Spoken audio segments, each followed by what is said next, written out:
আপনাদের জন্য নিয়ে এসেছি ফটোশপ 2022। এই 2022টা ইনস্টল করার আগে আমরা আনইনস্টল করে নেব আমাদের সেই যেটা পুরনো ফটোশপ আছে কম্পিউটার থেকে, সেটা আমরা ডিলিট করে নেব। দেখুন আমার কম্পিউটারে ইনস্টল আছে অ্যাডোব ফটোশপ 2020, যেটা অনেকটা পুরনো হয়ে গেছে, কারণ কি সামনে আসছে 2022 সাল। আমরা সবাই চাই নতুন বছরে নতুন কিছু ব্যবহার করতে। যেহেতু 2022 অলরেডি রিলিজ করে গেছে ফটোশপ, তাই আমরা চাচ্ছি যে 2020 বা 2021 যারই কম্পিউটারে যে সফটওয়্যারই থাকুক না কেন অ্যাডোব ফটোশপের, সেইটা আমরা ডিলিট করে নতুন করে ইনস্টল করব 2022। কিন্তু তার জন্য আমরা চাই না যে পকেট থেকে কিছু পয়সা খরচ করে আমরা এই 2022টা কিনি। আমি সেই জন্য আপনাদের জন্য, যাতে পয়সা খরচ না হয় বা পকেটের টান না পড়ে, সেই জন্য আপনাদের জন্য নিয়ে এসেছি 2022, যার জন্য লাগবে না কোনো সিরিয়াল, এর কোনো এক্সপায়ারির ও ডেট নেই, ঠিক আছে? তাই আমরা প্রথমে কি করব, আমাদের কম্পিউটারের যে অ্যাডোব ফটোশপ সফটওয়্যারটা আছে সেটা আমরা কন্ট্রোল প্যানেলে গিয়ে আমরা প্রথমে ওইটা আনইনস্টল বা রিমুভ করে নেব। তার জন্য আমরা প্রথমে যাচ্ছি কন্ট্রোল প্যানেলে, কন্ট্রোল প্যানেলের থেকে আনইনস্টল প্রোগ্রাম, সেখান থেকে আমরা অ্যাডোব ফটোশপটাকে সিলেক্ট করে আনইনস্টল করে নেব। আমাদের ফটোশপ আনইনস্টল হতে শুরু করেছে। আমাদের প্রথম ধাপে আমরা ইয়েস রিমুভ সিলেক্ট করে আমরা আনইনস্টল করে নেব। আমাদের সফটওয়্যারটি আনইনস্টল হচ্ছে, তো আমরা একটু ওয়েট করি। সফটওয়্যারটা আনইনস্টল হয়ে যাওয়ার পরে আমরা উইন্ডোজ আমরা অ্যাডোব ফটোশপের লেটেস্ট ভার্সন মানে 2022 সেটা আমরা ডাউনলোড করব। আমাদের অ্যাডোব ফটোশপ আনইনস্টল হয়ে গেছে। এবার আমরা যাব একটা ওয়েবসাইট, যেখানে সমস্ত ধরনের সফটওয়্যার, সমস্ত ধরনের থিম, প্লাগইন সব আমরা ফ্রিতে ডাউনলোড করতে পারি। সেই ওয়েবসাইটটার নাম হচ্ছে লোচন.in। আমরা ঢুকে গেলাম লোচন.in-এ। যদি না পাওয়া যায় আমরা গুগলে সার্চ করে নিতে পারি লোচন.in। দেখব যে আমাদের প্রথমেই আছে, গুগলে সার্চ ইঞ্জিনে প্রথমের দিকে পাওয়া যাবে। লোচন.in-এ ঢুকে যাওয়ার পরে আমরা সার্চ করে নিতে পারি, অথবা স্ক্রল করে নিচের দিকে আসলেও দেখা যাবে যে অ্যাডোব ফটোশপ লেটেস্ট ভার্সন 2022টা লেখা আছে। যদি কোনো অ্যাড আসে আমরা কেটে দিয়ে ভিতরে ঢুকে যাব এবং ডাউনলোড বাটনে ক্লিক করব। ডাউনলোড বাটনে ক্লিক করলে আমাদের হয় রিডাইরেক্ট করে অন্য গুগল ড্রাইভে নিয়ে যাবে, অথবা ডাইরেক্ট ডাউনলোড হবে। আমাদের এখানে যেহেতু ফাইল সাইজটা অনেক বড়, তাই আমরা গুগল ড্রাইভের মাধ্যমে শেয়ার করেছি। আমরা ডাউনলোড ক্লিক করলে আমাদের ফাইলটি ডাউনলোড হতে শুরু করবে। আমাদের ফাইলটি যতক্ষণ ডাউনলোড হচ্ছে, তা আমরা সামান্য কিছু ওয়েট করব। আর যাতে আপনাদের সময়ের অপচয় না ঘটে, সেই জন্য আমি টাইমটাকে মানে এক্সিট করে বা এগিয়ে নিয়ে যাচ্ছি, আপনাদের ডাউনলোড হওয়ার পরে ধাপে নিয়ে যাচ্ছি। আমাদের ফাইলটি ডাউনলোড হয়ে গেছে, তো আমরা এখন ইনস্টল করব অ্যাডোব ফটোশপ 2022। তার জন্য আমাদের ফোল্ডারে ঢুকে আমাদের একটা সেটআপ ফাইল আছে, এই সেটআপ ফাইলটাকে আমরা ডাবল ক্লিক করে বা রান অ্যাজ অ্যাডমিনিস্ট্রেটর করলেও আমাদের ইনস্টল হওয়া শুরু করবে। তো আমরা প্রথমে দেখব এইরকম একটা চারকোনা উইন্ডো ওপেন হবে, যেখানে কন্টিনিউ বলে একটা বাটন আছে, বাটনে ক্লিক করলে আমাদের ইনস্টল হওয়া শুরু করবে। তো আমাদের অ্যাডোব ফটোশপ ইনস্টল হওয়া শুরু হয়ে গেছে।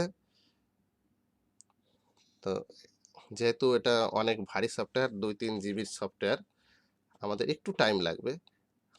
সফটওয়্যার একেবারে পুরো এরর মুক্ত আছে, সেই জন্য কোনো সমস্যা নেই, ডাউনলোড করলে ইনস্টল হবেই, কোনো সমস্যা নেই। না নেট বন্ধ করতে হবে, না কোনো নিজের কেরামতি দেখাতে হবে, কোনো কিছু করার দরকার নেই। জাস্ট ডাউনলোড করে আপনি ইনস্টল করুন। ইনস্টল হয়ে যাওয়ার পরে জাস্ট ওপেন করুন, দেখবেন পুরো ঝাকাস করে আমাদের সফটওয়্যারটি ওপেন হয়ে যাবে। আপনি তারপরে আপনার ইচ্ছে মতন এই সফটওয়্যার দিয়ে কাজ করতে পারবেন। এই অ্যাডোব ফটোশপ 2022-এর একটা বিশেষ গুণ হচ্ছে, সেটা হচ্ছে এই অ্যাডোব ফটোশপে একটা কিছু নতুন নতুন ফিচার দেওয়া হয়েছে, যেমন অবজেক্ট সিলেকশন।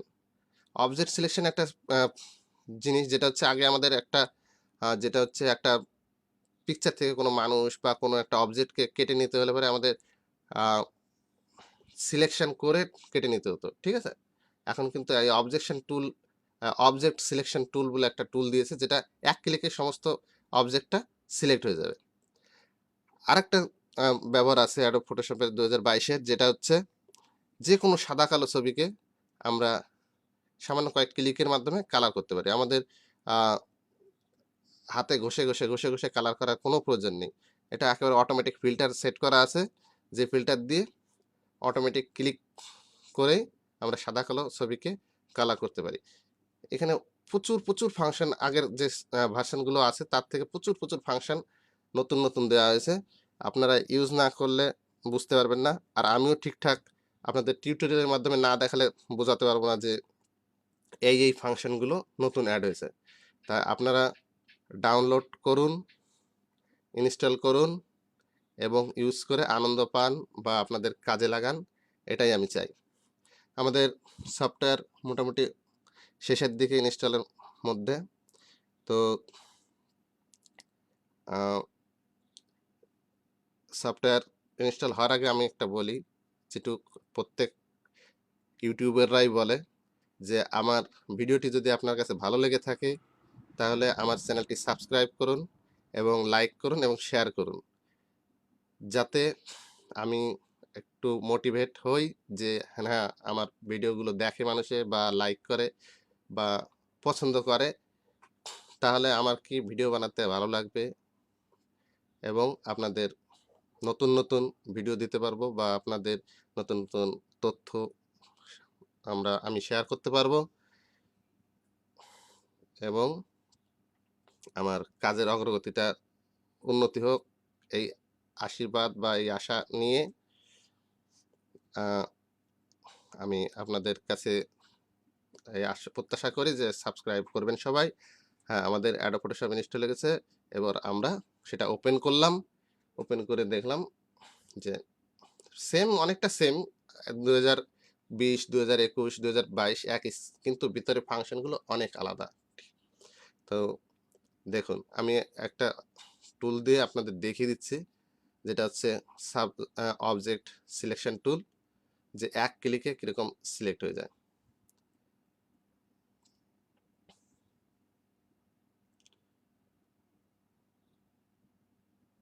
আমরা ক্লিক করলাম, একটু টাইম নেয়। যখন ছবিটা একটু বড় বা অনেক ঘিসিমিসি থাকে ছবির মাঝখানে, তখন একটু টাইম নেয় সিলেক্ট হতে। আমাদের বাইরে কিন্তু সিলেকশন হবে না, জাস্ট যে অবজেক্টটা আছে মাঝখানে সেই অবজেক্টটা সিলেক্ট হয়ে যাবে, ঠিক আছে? আমাদের পুরো অবজেক্টটা এক ক্লিকে কিন্তু সিলেক্ট হয়ে গেছে। তো এইরকম অনেক নতুন টুলস আছে। তো এই পর্যন্ত আজ। আমি এরপরে নতুন আরো ভালো ভিডিও নিয়ে আসার চিন্তা করে আপনাদের কাছে শুভরাত্রি বিদায় জানাচ্ছি। Thank you.